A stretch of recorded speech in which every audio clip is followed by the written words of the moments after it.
உறவுகள் அனைவருக்கும் வணக்கம். மாற்றத்தை விரும்பும் மக்களின் மாநாடு. இது கட்சி மாநாடு அல்ல, மக்களின் எழுச்சி மாநாடு. அரசியல் மக்களிடத்துல தான் இருக்கு, அரசியல்வாதிகளிடத்திலேயோ இல்ல தனியார் முதலாளி கிட்டேயோ கிடையாது.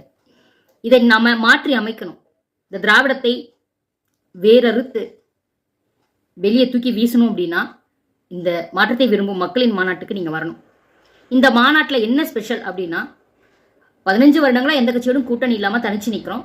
ஒவ்வொரு மேடையிலுமே சரிபாதி பெண்களுக்கும் ஆண்களுக்கும் கொடுக்குறாரு. நாடாளுமன்ற தேர்தலாக இருந்தாலும் 20 வேட்பாளர் பெண்கள், 20 வேட்பாளர் ஆண்கள். சட்டமன்ற வேட்பாளர்னா 234 தொகுதியில் 117 பெண்கள், 117 ஆண்கள். அதே போலதான் எந்த கட்சியோடும் கூட்டணி இல்லாமல் மக்களோட கூட்டணியா 234 வேட்பாளரையும் ஒரே மேடையில் அறிவிக்கிறாரு. இது மிகப்பெரிய ஒரு புரட்சி. தமிழ் தேசியத்தில் இந்த அளவுக்கு நம்ம துணிஞ்சு களமாடிட்டு இருக்கிற காரணம் என்னன்னா, மக்களாகிய உங்களோட ஒத்துழைப்பு தான். திராவிடம் கூட்டணி பத்தி பேசிட்டு இருக்கு.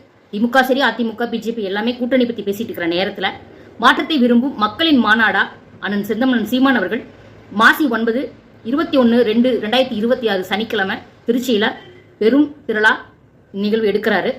நீங்க எல்லாரும் மக்களாகிய நாம் அனைவருமே கலந்துக்கணும் அப்படிங்கிறத கேட்டுக்கிறேன். மாற்றத்தை விரும்பும் மக்களின் மாநாடு, மக்களின் எழுச்சி மாநாடு. தமிழர் எல்லாம் மறவாமல் ஒன்று கூடுவோம். நன்றி. நாம் தமிழர்.